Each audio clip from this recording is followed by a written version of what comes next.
You financed or supported by the former head of state? Yes or no? No, a big no and emphatic no. And I wish I could have gone that, because I would have actually given you some kind of evidence that is actually not the case. But you know, because certain people want to run around and state that, you know, you're a paid puppet. You're a paid puppet. You're out there to propagate an agenda and whatnot. So we're clearing that out off the top before we discuss policy and whatnot. I want to strongly emphasize that. Strongly emphasize that President Edgar Lungu is not financing me. And I want to say, I hope President Edgar Lungu would not feel bad if I say that actually he's not even financing anyone. That man is stressed financially. I can tell you that. And I apologize if I'm embarrassing him, but the point that I want to make is that people have got this assumption that President Edgar Lungu is sitting on stacks of money. He has buried money and so on and so forth. Believe me, Edgar Lungu, he is actually stressed financially. I wish I had an opportunity to ask him to say, how far can I go to talk about this? Because yes, I want to tell you that, I mean, I do talk to President Edgar Lungu. I do share my challenges, and I know some of his challenges. And people really, if you want to, if I can speak just on top there, I would say, you know, Edgar Lungu started that foundation, and he kind of launched it. He kind of launched it. And when he launched it, I don't know if he called it a launch or anything, but you go back and see the pictures of that, you know, announcing of this foundation. You can't say there's money there. You can't say that is a launch of somebody who has money. No. And then others will say, no, he's pretending, whatever, and he just doesn't want to show off and so on and so forth. I'll tell you, I had challenges with my family, strongly, which needed my wife to actually go to Ethiopia. And this was a serious challenge. And I shared with him, because I do share. You know, I shared with him. You're that close. So yes. I shared to say, look, I've got this challenge and so on and so forth. And President Edgar Lungu, all you could do is sympathize with me and pray for me with the wife. And really, you could see how distressed he was, how he wanted to help. It is not a situation whereby you say, no, he's pretending. No, I don't think he has got that hard heart, you know, just to maintain that. No, because I want to show that I don't have money. So let me, no. It was a matter of life and death. From my point of view, it was a matter of life and death. And there is no way, the way I know President Edgar Lungu, and even I'm sure the people of this country will testify. I mean, how many people received, you know, gifts from Edgar Lungu? If the people that he didn't even know, he was able to give them something. What about a person that is sitting and eating with him on the same table, and he has got this challenge in his family and is not able to help? I mean, and that is the situation. There are so many people that are extending hands to President Edgar Lungu, and he feels bad that he's not able to help him. Each time you go to see him, you see a distressed man wanting to do something. The political party, for example, PF itself, they had these by-elections which just passed. No, 18, the ones that we had, not Kabushi and Kwacha. Okay. Remember these ones which just went, you know, where we had councillors and whatever. And there were about 18 of them. And PF were looking for money. And I can tell you that some PF members, they were like, no, but you talk to this man, PF members, senior PF members, talk to him, ask him to, give us something for the campaigns. And though I knew, because I know the status, and I knew that he really doesn't have the money to give them, but I told him. And he just told me to say, you see, people still think that I'm the head of state and I'm still receiving, gifts, And Edgar Lungu does not refuse that when he was in State House, he used to receive gifts from people. He bluntly said to say, look, these people, they say, I stole money. I didn't steal money.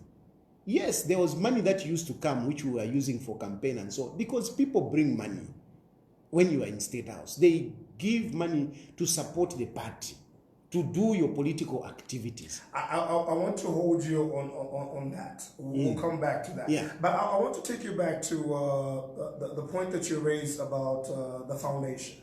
That was launched a couple of months ago. Yes. And specifically to the speech that the former head of state made, if you remember. Yes, I do remember. If you remember. I think for me, when I read the speech, there was a lot of double entente, as the French would say. I think, yes, he was launching a foundation, but secondly, I think he was also talking to his base. Would you agree?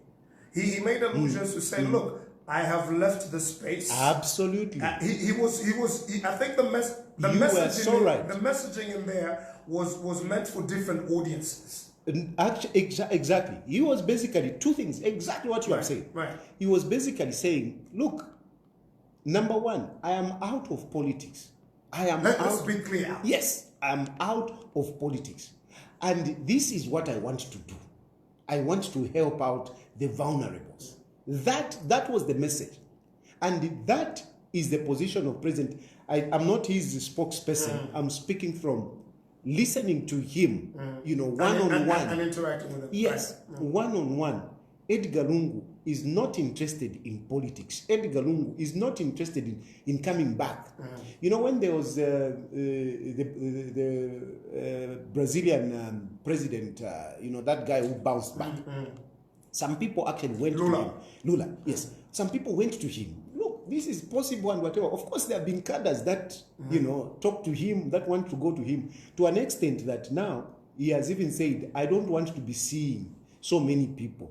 And many people will attest to you that they want to see the former head of state, but he is reluctant to see a lot of people because many of them that go there, they try to woo him back into politics. And he says, no, I want ndifo afenga mwaise vifine twaikala twanwati twatamba bola not twamba kufunda fema politics. He doesn't even ask me to say, how is your party doing? How is this one? Nothing. Each time I go there, I do go there it is just a chat. Mostly we are watching football. And because he has also become quite spiritual, if I could say. He has become quite spiritual. He's mostly interacting with church people. Is that interesting for you to observe you yourself being a former, I don't want to say former spiritual, but coming from a Catholic background and whatnot. Is that interesting for you to observe from a human face? Absolutely. And I want to speak exactly like you have asked me, as somebody who is coming from a religious background. Right, religious background. Yeah, is what a religious background.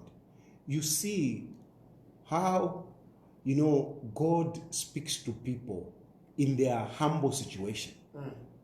I don't think President Edgar Lungu, when he was President Edgar Lungu, would have this posture that I see when I meet him. I mean, he was president, and I didn't have this kind of opportunity to interact with him like that. You see? But it's like God has put him in that position to let him see that, all these things don't matter. And this is the position where Edgar Lungu has reached. Edgar Lungu has reached that position where he feels, all this glory and whatever. Like he says himself, Fila Peter. And he has reached himself. He has reached that position whereby he looks at all that to say, Fiali Peter. it's time for me to move on. Do you think he's accepted or conceded in his heart the defeat? Absolutely. Absolutely. He looks at it that I had an opportunity to serve. He looks at it, I had an opportunity to serve, and at a time when God himself decided that I should go, I had to go. And I have to sit here. And it's not even, I'm very critical of HH and whatever. You don't go to President Edgar Lungu and he starts encouraging you to say, yes, do that. No. If you, in a way, in talking and you go that way and you say, Charlie Shupa, and Munandi, let him also see, let him also experience it.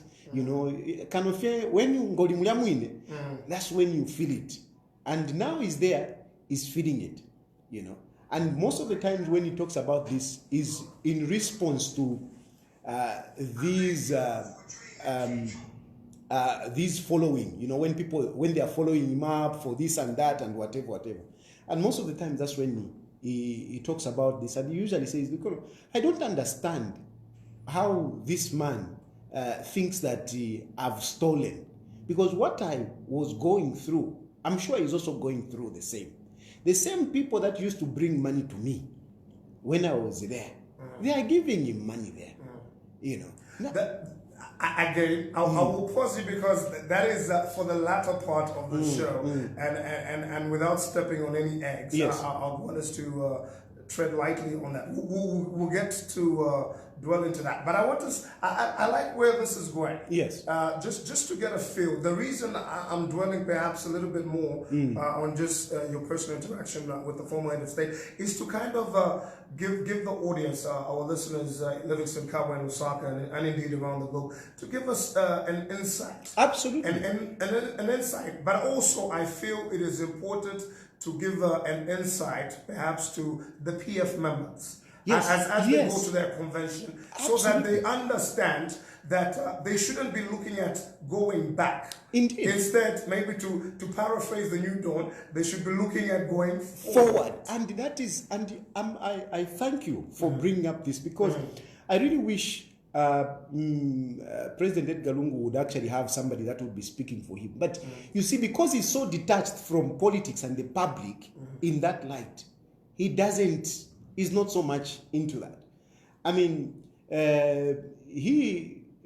He wishes, of course, that his office would be established, the office of the 60th president. But for the purpose of those people that want to meet him as a former head of state. Like recently, you remember there was the former president of Tanzania, right, who went to see him. And all these people that want to see him, they go to see him in his living room. Right. Which is really, and the house is also a very humble house. It's a very humble house. Well, depends on where you're coming from. But for the former head of state, former head of, there is nothing there. My yard is even bigger than Edgar Lungu's yard.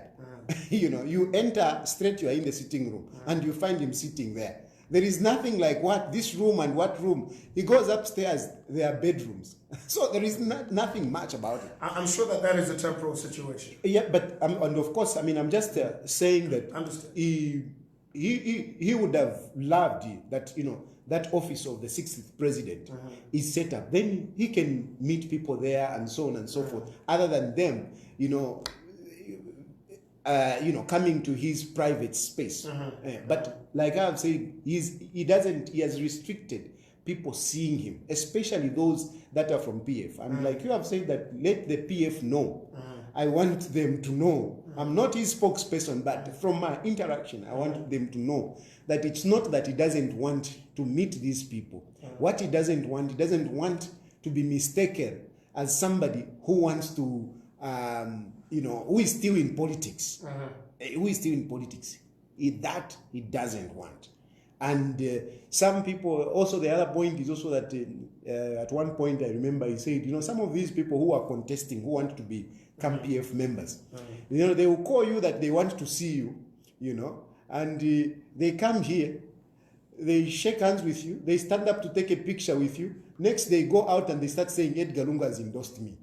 So I don't want to see them because I don't want anyone to think that I've endorsed this one. Do you feel that at times when, like you're saying, when he's been visited by, party officials,